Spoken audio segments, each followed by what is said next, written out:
A paz do Senhor, meus irmãos. E aí, tudo bem com vocês? Espero que você esteja bem. Sim, eu sou o pastor Heraldo.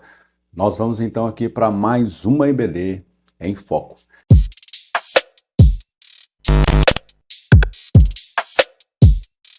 Pois bem, meus queridos, amados irmãos, professores da nossa querida Escola Bíblica Dominical, lição de número 2. Vamos falar um pouquinho hoje sobre em permanente vigilância, o chamado à santidade e a preparação. E aqui nesse slide, nós temos a imagem de um sinaleiro, né? Um semáforo, como alguns lugares são chamados. E a função desse semáforo é nos avisar quando é a hora de avançar, quando é a hora de parar, mas tem um sinal também, que é o amarelo, que é um sinal de atenção. Quando essa luzinha do semáforo amarelo está ligado, o motorista deve tomar atenção. Ele deve diminuir e freando o seu carro para não avançar o sinal, para que ele não seja multado ou para que não aconteça um acidente. Mas é um sinal, esse sinal amarelo é para chamar a atenção dele para alguma coisa que ele tem que prestar e redobrar a atenção a partir daquele momento. E essa lição, eu vou dizer assim, toda essa lição, Movimento Pentecostal, toda essa revista, é um sinal de alerta para nós também. Irmãos, por tudo aquilo que a gente já viu, tem visto, está vendo como projeção para esse próximo ano, todos nós, os cristãos, devemos ligar o nosso sinal de alerta. Eu acredito piamente que Jesus está às portas, que o Senhor está voltando. E nós precisamos então, como todos esses movimentos que essa lição vai trazer durante esse trimestre, movimentos de avivamento, de restauração, todos eles surgiram da necessidade daquela igreja, daquele momento, daquele povo, de voltar a ter uma dinâmica maior na igreja. E eu tenho a impressão que a gente precisa desse movimento, que a gente precisa que o Espírito Santo venha incendiar a igreja atual, preparar ela para a volta de Jesus, para que o máximo de pessoas possa despertar de um sono que tem abatido a igreja e a partir daí a gente poder uma quantidade expressiva de pessoas, incontáveis de pessoas, herdarem a vida eterna. Glória a Deus por isso. Nós vamos aqui para o nosso texto de referência, está em Apocalipse, capítulo 2, verso do 1 ao 5, diz assim: Escreve ao anjo da igreja que está em Éfeso. Isso diz aquele que tem na sua destra as 7 estrelas, que anda no meio dos 7 castiçais de ouro. Eu sei as tuas obras, o teu trabalho, a tua paciência, e que não podes sofrer os maus, e puseste à prova os que dizem ser apóstolos e não são, e tu os achastes mentirosos. E sofreste, tem paciência, e trabalhaste pelo nome, e não te cansaste. Tenho, porém, contra ti, que deixaste a tua primeira caridade. Em versões mais conhecidas, o teu primeiro amor. Lembra-te, pois, de onde caíste, e arrepende-te, e pratica as primeiras obras, quando não brevemente a te virei, e tirarei o seu lugar e o teu castiçal, se não te arrependeres. Todo crente, ele é mais ou menos uma representatividade de uma igreja. Eu vou explicar por isso colocando algumas pessoas que eu conheço, pessoalmente eu posso usá-las como exemplo. Todo crente, ele começa na sua vida cristã naquele primeiro amor, naquele apego às coisas de Deus, às coisas espirituais. Ele deixa tudo para trás. Ele deixa, se precisar, até pai e mãe, deixa tudo para trás para servir ao Senhor. Rapidamente muda os costumes, muda a vestimenta, e ele busca se adequar à igreja a qual ele está congregando agora. Ele ouve atentamente tudo o que é dito a ele, retém, absorve, aprende, vai mudando de atitude, de perspectiva, a fala, os jeitos, trejeitos, e ele se torna ali um padrão, um modelo. Todo mundo diz: nossa, uau, que pessoa, que mudança, que transformação. Mas o tempo vai se passando para essa pessoa.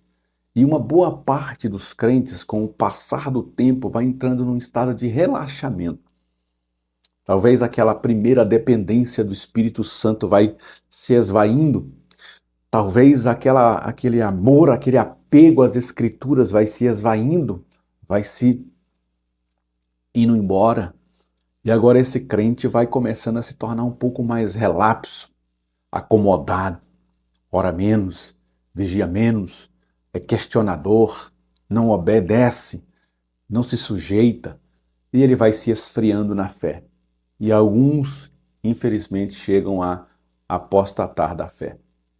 E assim nós vemos durante a história da igreja muitas e muitas igrejas que surgiram de uma maneira extraordinária, numa dependência do Espírito Santo. Os crentes que faziam parte daquela igreja orando, buscando a Deus. Mas o tempo passou. E quando a gente lê Apocalipse, essas 7 igrejas da Ásia, elas são um retrato fidedigno disso que eu estou falando. Igrejas que, infelizmente, se perderam no decorrer dos anos. Que você vai olhar a história dessas igrejas, se tornou literalmente apenas história, ruínas. Não se sabe nem aonde era a localização mais dessa igreja, mas igrejas que no começo morriam por Cristo, compravam a briga do evangelho, entravam em disputas espirituais por causa do evangelho. E com o passar do tempo, devido a circunstâncias, foram se esfriando. E essa lição, ela veio a calhar, ela veio num bom tempo em que a gente precisa olhar para a igreja no sentido como uma coletividade, a igreja local, ou a igreja no Brasil, ou a igreja na América Latina, a igreja no mundo, e também no sentido de pessoal. O que eu, como igreja, tenho feito?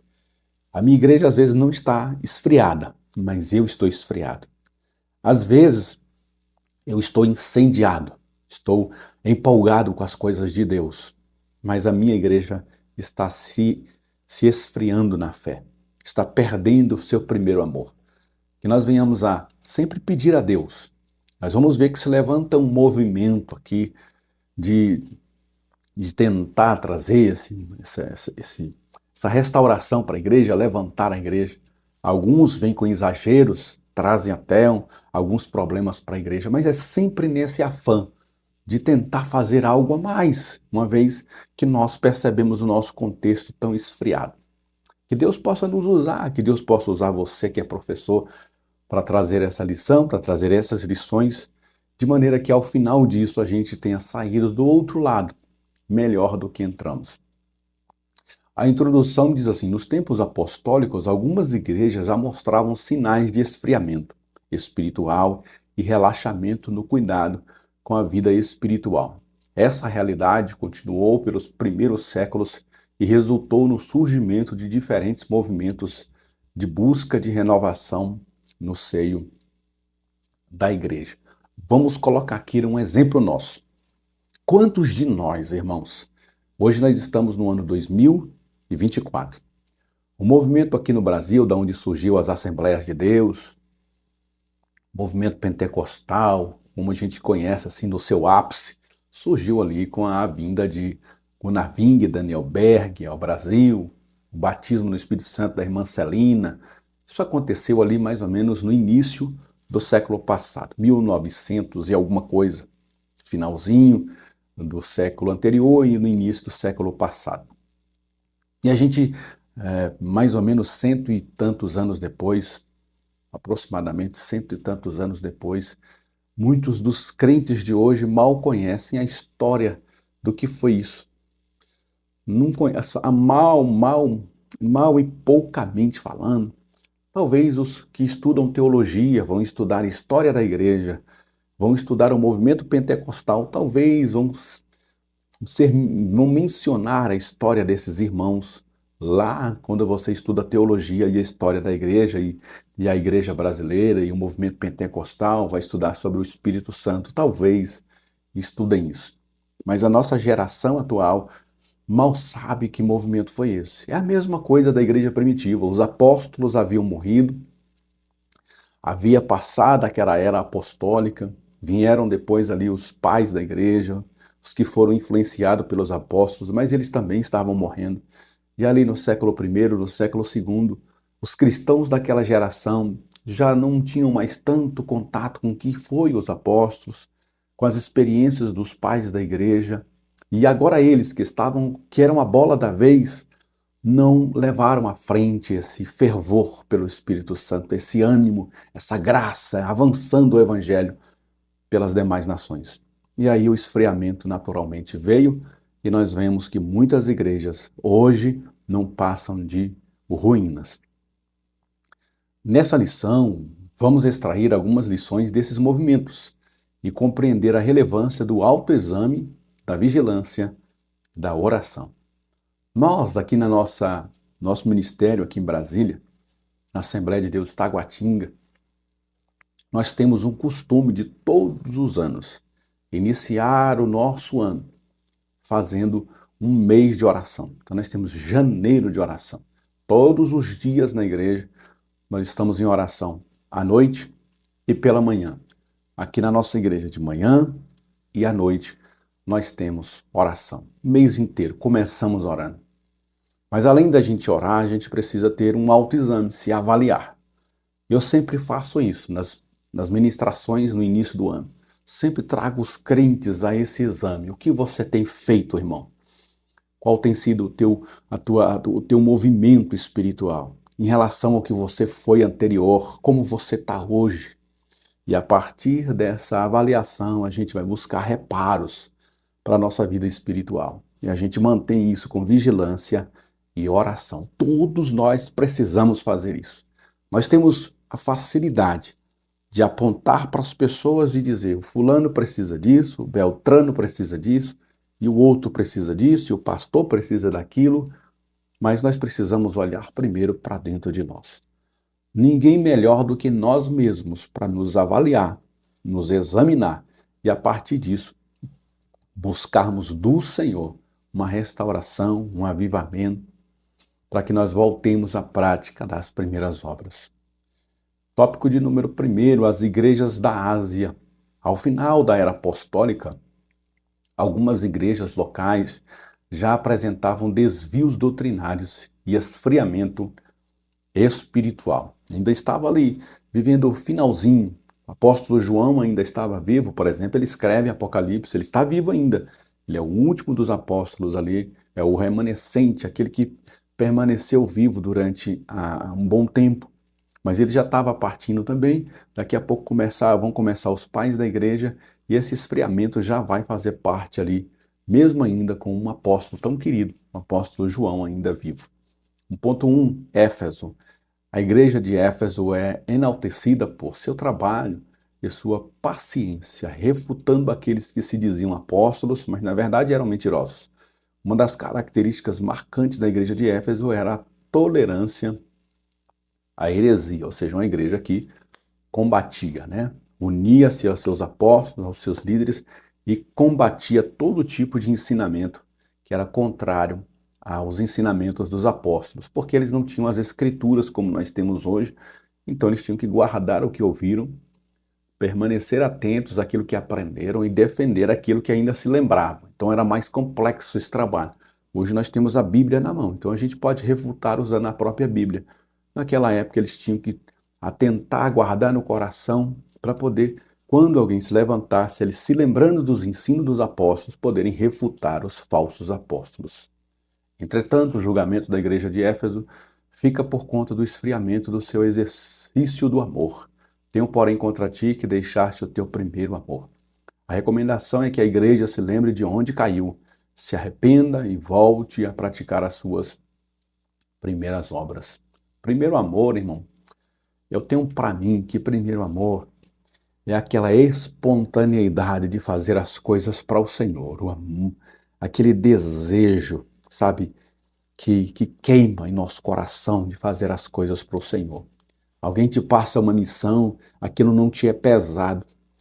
O pastor te pede uma tarefa, você faz com um brilho, com um encantamento muito grande. Quando a gente perde o primeiro amor, irmão, tudo fica difícil para nós. Aí a gente tem que se avaliar. A gente vai fazer um simples trabalho, irmão, de ficar, por exemplo, numa portaria. Para nós é pesado.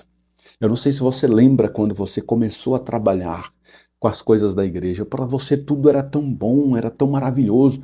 Hoje a gente coloca dificuldade em tudo, irmão, em tudo. Eu conheço pastores e ministérios grandes, principalmente, que têm condição financeira, que para eles terem uma equipe de louvor boa, sonoplasta do melhor, operadores de som, operadores de câmera, para essas igrejas funcionarem nessas partes mais técnicas, eles estão tendo que pagar mão de obra para poder fazer as coisas. E eu sou de um tempo, irmão, sou de um tempo, embora não sou tão antigo na igreja, eu sou de um tempo que a gente limpava a igreja, irmão, que a gente zelava da igreja, a igreja zelava da própria igreja. Nós cuidávamos de tudo, a igreja fazia tudo, os irmãos cuidavam de tudo, o pastor estava ali assessorando e a igreja cuidava de tudo. E hoje uma boa parte das igrejas estão tendo que remunerar pessoas para limpar, pessoas para operar o som, pessoas para operar a mídia, pessoas para operar os instrumentos da igreja, músicos, obreiros auxiliares remunerados, porque as pessoas perderam essa vontade de fazer as coisas para o Senhor por amor e vocação.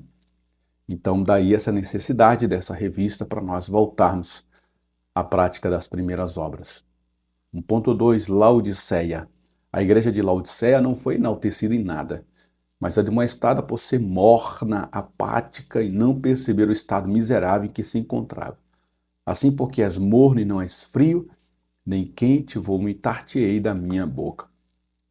Por falta de compromisso com as coisas de Deus, os crentes de Laodiceia foram exortados a ser zelosos e arrepender-se. Os que ficam em cima do muro, mantendo uma posição neutra em relação às coisas de Deus, causam náuseas ao Senhor. E é uma igreja do nosso tempo, uma igreja que nem é combatente, que é ativa na pregação do evangelho, mas ao mesmo tempo ela está se esfriando naquilo em que acredita, nos seus costumes, na sua vocação bíblica, na sua vocação ministerial, missional. Então hoje a igreja de hoje ela não sabe mais o que ela é, se ela evangeliza, ela não sabe mais se ela preserva os seus costumes, ela não sabe mais se abraça os costumes e para poder atrair pessoas, ela não sabe mais se aperta para poder, enfim, ficar com as escrituras, ela não sabe mais no que crer. Então, por não saber em que crer, no que nós cremos, no que nós acreditamos, a gente vai abraçando todas as formas de expressão, a gente vai se adequando a todas as realidades. Essa é a igreja morna, a igreja que não combate, mas também não se desviou. Ela nem deixou Cristo, mas também não ama a Ele mais. Ela está neutra, em cima do muro. Infelizmente, muitas igrejas do nosso tempo estão perfeitamente adequadas a essa descrição. 1.3. A permanente vigilância. Ainda no início da igreja, muitos não expressavam mais o mesmo vigor de antes. Faltava ânimo para a leitura da palavra, o louvor se tornou morno e a adoração sem vida. A indiferença e a sonolência na caminhada cristã pode ser um sinal de esfriamento espiritual. Esse sinal deve ser revertido com urgência para evitar que esfriemos na fé, como aconteceu com as igrejas de Éfeso e de Laodiceia. E um movimento, irmãos, que a gente avalia a saúde da igreja, e aí a maioria das nossas igrejas vai ser reprovada com essa qualidade que eu vou falar. Você, como pastor, eu como pastor que sou, eu preciso trazer atrativos para a minha igreja, para que os crentes da igreja venham para os cultos. Se a sua resposta for sim, nós estamos vivendo um tempo de decadência na sua igreja local, na minha igreja local. E infelizmente, irmãos, eu digo isso infelizmente, muitas igrejas têm que trazer atrativos, shows, eventos grandes, pregadores de nome, de renome, bandas, muita dança, muita música, muito som, muitas luzes, muita pirotecnia para atrair os crentes para dentro da própria igreja.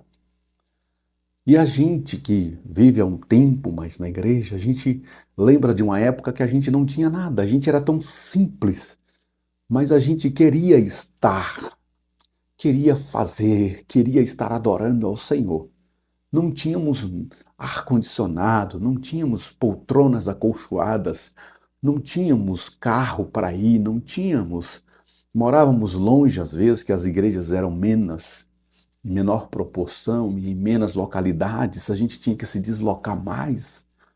Mesmo assim, a gente não media esforços. Você vai, às vezes, no interior, ainda é assim. As pessoas têm que ali ir a pé, andando, passando por dentro do rio, sujando os seus pés de lama, andando metros, metros e quilômetros para chegar numa igreja. Uma força muito grande para cultuar a Deus. Enquanto outras igrejas na cidade, próximas de casa, com carro, com Uber, com todos os tipos de transporte para levar e te trazer em casa, as pessoas não têm mais interesse em fazer essa ida aos cultos, esse movimento de adoração ao Senhor. E os pastores estão ficando reféns. Para que os crentes venham, eu tenho que fazer uns tipos de culto que agradem as pessoas. E quanto mais a gente faz isso, mais refém a gente fica disso. As igrejas podem até em alguns momentos estar cheia, lotada, mas de pessoas vazias. Pense nisso, reflita sobre isso, faça uma avaliação. Você que é pastor aí na sua igreja, você que é obreiro, avalie a sua igreja.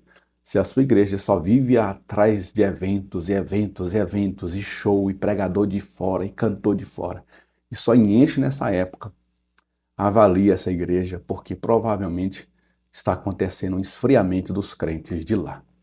Tópico de número 2, o movimento montanista. O movimento montanista surgiu na metade do século II. Pregavam uma nova revelação concedida a eles. Veremos aqui a conexão desse movimento com o pentecostalismo. O propósito do movimento montanista. A história da igreja narra muitos movimentos surgidos após o Pentecostes, os quais ocorriam à margem da igreja oficial, sendo o movimento montanista um deles. Para Walter, esse movimento foi uma reação às tendências seculares que já se faziam sentir na igreja. Era um protesto contra o crescente mundanismo que invadia a igreja local. Walter ressalta ainda que o movimento atingiu proporções consideráveis, atraindo inclusive um dos mais importantes pais latinos da igreja, Tertuliano, né? Que aqui tem uma imagem dele nesse slide aqui. Então, basicamente, a gente não vai fazer uma avaliação aprofundada desse movimento, porque aqui não é o objetivo. O objetivo é dizer que toda vez que a igreja está entrando em um movimento de decadência, digamos assim, de esfriamento, o Senhor vai levantar pessoas para, de alguma forma, fazer com que aqueles crentes daquela época, daquela geração, possam se movimentar. Seja porque alguns líderes vão se incomodar com esse movimento, vão olhar para esse movimento com um incômodo e vão reagir, vai ser uma contra-reação, vai ser uma reação ao movimento, e aí eles vão sair de uma zona de conforto, talvez a permissão maior do Espírito Santo seja essa, para tirar algumas igrejas da zona de conforto. Eu me lembro que muitos debates que acontecem hoje no nosso meio é justamente esse, irmão. Igrejas reformadas, igrejas bíblicas, questionando alguns movimentos espirituais que estão acontecendo por aí, algumas igrejas neopentecostais, e o fato deles questionar esses movimentos leva eles a se questionarem também. Eu já vi debates de pastores tradicionalíssimos, presbiterianos, homens sérios, que quando eles questionam esse movimento, eles dizem ao mesmo tempo, é porque nós também estamos falhando no fervor. A nossa igreja é bíblica, a nossa igreja é séria, mas a nossa igreja não tem fervor. A gente perdeu o amor, a gente perdeu a ousadia pelas coisas de Deus. E aí, quando esse movimento surge, incomoda até mesmo aqueles movimentos mais sérios, que são bíblicos, são estruturados. Mas às vezes o Senhor permite isso para tirar muitos de nós da zona de conforto. 2.2, aí nós vamos para os excessos do movimento montanista. Ainda que esse movimento fosse uma tentativa de resgatar a manifestação dos dons espirituais, Montano alegava, segundo seus críticos, que as declarações proféticas estavam no mesmo nível de autoridade das Escrituras. Aí a gente já começa a ter que tirar os exageros. Então você tem um líder ali, que a palavra dele, que o que ele diz está comparado às Escrituras, aí você liga o sinal de alerta, porque esse movimento pode ser perigoso. A gente olha para os frutos, as coisas boas que esse movimento pode gerar, né? E vai gerar um incômodo na gente. Esse movimento está surgindo porque alguém se incomodou com aquilo. Só que não é porque uma pessoa está incomodada com alguma coisa que ela tem o direito de ultrapassar os limites impostos pelas Escrituras. Montano se colocou como Paráclito, né? Como Paráclito é a referência que damos, né, para o Espírito Santo, por meio de quem o Espírito Santo falava à igreja do mesmo modo que falava aos apóstolos. Ou seja, ele está praticamente colocando como se fosse um novo apóstolo aqui, né?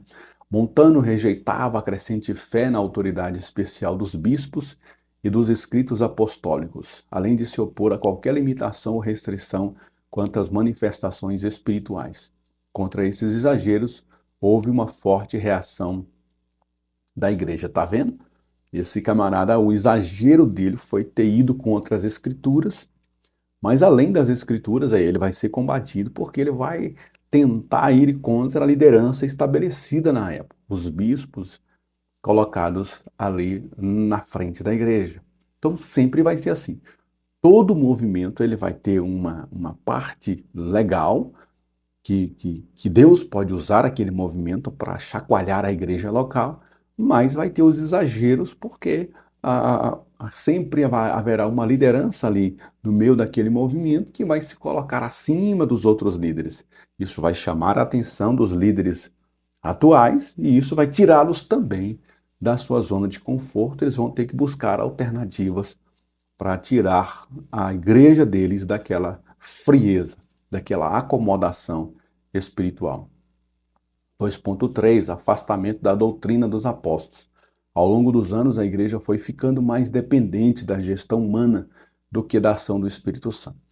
Isso deu margem ao surgimento de vários movimentos religiosos que ansiavam por um retorno da igreja à doutrina e ao vigor espiritual dos tempos apostólicos.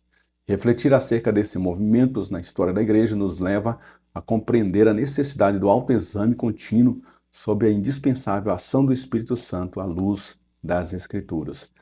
Uma das matérias que eu mais gostei de estudar em teologia é a história da igreja. Período dos pais da igreja, patrística, a história da igreja medieval, a igreja da reforma, pós-reforma, o surgimento do movimento pentecostal não só no Brasil, mas no mundo, né? Como que Deus começou a agir através da igreja e fazer esses movimentos. E todos esses movimentos tiveram a sua validação, embora alguns, a partir desses movimentos, surgiram igrejas que a gente hoje conhece como seitas, né? Por causa do excesso que aquela liderança colocou-se acima das escrituras. E houveram igrejas que até existem hoje ainda, igrejas bem conhecidas no nosso meio, que o líder teve revelações, que o líder teve manifestações espirituais, mas ele infelizmente se colocou acima das escrituras, acima dos escritos dos apóstolos, e infelizmente essas igrejas se tornaram seitas, mas sempre a essência é a mesma. A necessidade de tirar a igreja daquele período, daquela época do esfriamento que está acontecendo. E eu volto a repetir, não estranhemos nós se a gente ver movimentos surgirem assim aos quatro cantos, não só do Brasil, mas de todas as nações.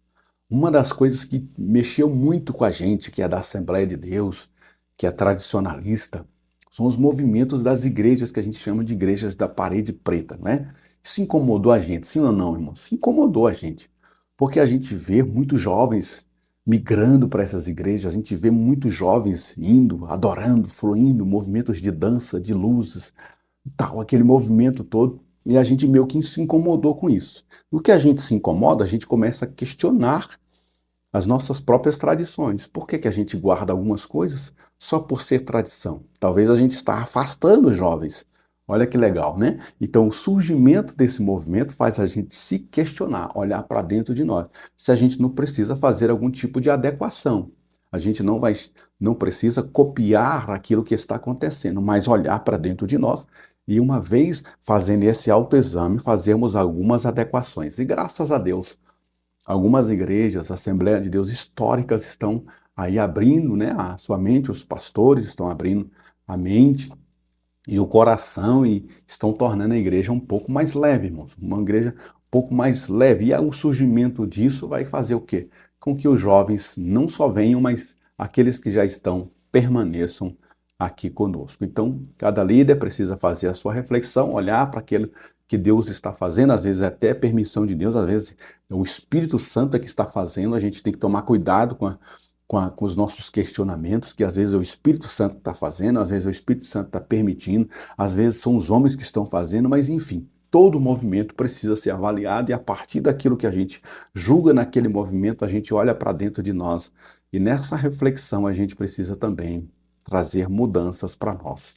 Tópico 3, lições e alertas dos primeiros séculos. É preciso evitar que o comodismo e esfriamento e a indiferença nos impeçam de servir a Deus agradavelmente com reverência e piedade. 3.1 Lidando com exageros e equívocos. É preciso prudência para lidar com exageros e equívocos que venham a surgir na igreja. É bom refletir sobre como Paulo lidou com a questão do uso dos dons espirituais na igreja em Corinto. Havia exageros ali, pois parece que alguns ignoravam o propósito dos dons, enquanto outros se sentiam superiores. Houve instrução, correção e esclarecimento, mas sem extinguir, desprezar ou proibir as manifestações dos dons espirituais. Obviamente que todo exagero deve ser combatido, mas com prudência, né? com todo o cuidado possível, para que a gente não venha também extinguir o Espírito. Abafando demais, você acaba extinguindo e se tornando uma igreja legalista e fria e calculista, em que o Espírito Santo já não tem mais espaço para nada. Temos que tomar cuidado com isso, tá?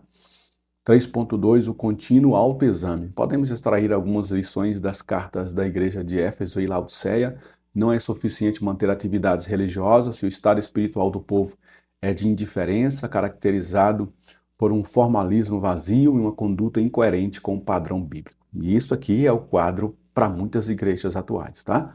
Mantém aquela estética do culto, mantém toda a performance, mas sem vida. Você percebe que tem muito culto por aí, irmão, sem vida nenhuma, não tem expressão, não tem vida. As pessoas entram mortas e saem mortas de lá, infelizmente. Experiências e avivamentos do passado não nos dispensam de cultivar um viver de constante oração, vigilância e autoexame. Ou seja, aquilo que a gente viveu no passado talvez serviu para aquela época e a gente precisa se renovar, se readequar, buscar de Deus mais para vivermos uma realidade atual. E talvez a falha de muitas igrejas é essa, né? Ah, mas naquela época era bom. Ah, mas naquele período era maravilhoso. Ah, mas na época do saudoso pastor fulano era maravilhoso. Aquilo que era igreja. E eles vivem só lá no passado, não buscam no Espírito Santo aquilo que Deus pode fazer para a geração atual, né? A gente não pode pensar só em nós mesmos, né? O autoexame deve ser feito com a ajuda do Espírito Santo e à luz da palavra de Deus, pois não somos suficientemente capazes de discernir o nosso estado espiritual, apenas com conhecimento e sentimentos humanos, né? O Espírito Santo vai nos ajudar quando a gente for fazer esse autoexame. Ele vai nos dizer se a gente precisa voltar ao primeiro amor, se a gente precisa tomar só mais algumas precauções, se a gente precisa orar mais. Ele que vai nos dar essa direção. No 3.3, o contínuo avivamento, a palavra de Deus traz muitos alertas quanto aos últimos dias. Esfriamento do amor, apostasia da fé e aparência de piedade. Embora a igreja está crescendo, né, em números, a igreja evangélica cresce em números, mas nós vemos muitas igrejas apostatando da fé, igrejas até que têm uma quantidade boa de membros, estão até nas grades das TVs, tem horário nobre na TV, mas estão apostatando da fé. Muito cuidado com isso. É fundamental que a igreja não se distraia com o crescimento numérico, as grandes realizações e o reconhecimento político e social, deixando de perceber que os sutis ataques e investidas do inimigo e do mundo, né? Façamos nossa oração dos primeiros cristãos registrada em Atos 4:29 e tenhamos em mente as exortações que encontramos em 1 Tessalonicenses 5:16 e 23.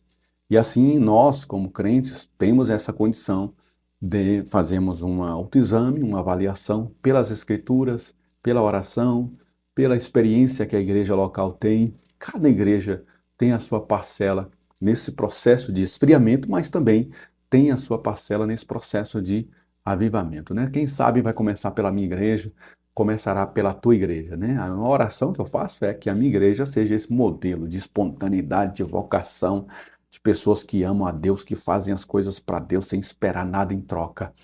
Que seja pela minha igreja, que seja pela tua igreja, né? Mas o esfriamento jamais, não vai começar da minha, não, né? Esfriamento vai passar longe das nossas igrejas, em nome de Jesus, nós vamos seguir avante para a glória de Deus. Para concluir, a palavra diz assim: desde o Antigo Testamento, o povo de Deus passou por momentos de avivamento e de esfriamento, ou seja, é natural essa oscilação, né? A presente geração de fiéis não deve ficar indiferente à mensagem que o Senhor enviou às 7 igrejas da Ásia. Ouça o que o Espírito diz às igrejas, pois assim Deus revela o verdadeiro estado da igreja, sua vontade e sua provisão. Amém, meus irmãos? Chegamos então aqui ao final desse resumão aqui da nossa lição de número 2, que a gente possa ser usado. Eu sei que é uma lição que gera muito debate, gera muitos pedidos de intervenção na aula. Então faça um resumo, deixa que o aluno participe, tá? Traga experiências. Às vezes tem alguém ali que queira questionar, que queira trazer alguma coisa. É bom a presença de obreiros mais experientes para estarem trazendo esse contraponto, né? São lições um pouco espinhosas de se passar, devido a irmãos que vão defender as questões litúrgicas, as questões do passado, irmãos mais novos que vão defender a modernização da igreja e por isso o Espírito Santo não está atuando. E aí a gente precisa ser esses moderadores. Nós somos professores e vamos fazer essa moderação. Deixa Deus te usar e até a próxima EBD em Foco, se Deus nos permitir. Amém.